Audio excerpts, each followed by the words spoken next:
Here we are, Darkness Radio Dave at the Minnesota State Fair, and we're talking with Steve Gormson. Steve, now let's hear your story. Well, back in 1987, a girlfriend of mine and I, we lived in Albert Lea, Minnesota at the time. The house that she was living in, she and her girlfriend would notice the smell of death sometimes in different parts of the house. And I tried to tell her, you need to leave, you need to find another place to live. And I told Mary she needs to find another place to live.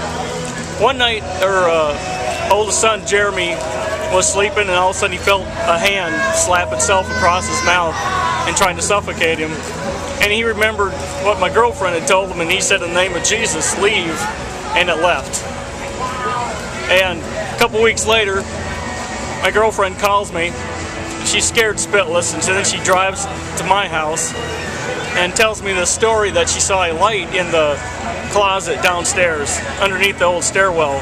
It wasn't wired for electricity at all.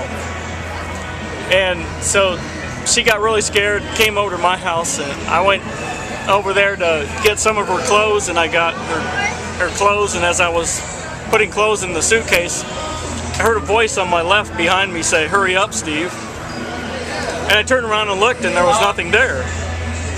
And I looked out the front window, and I could see a demon and an angel wrestling each other on the front lawn as tall as the pavilion here.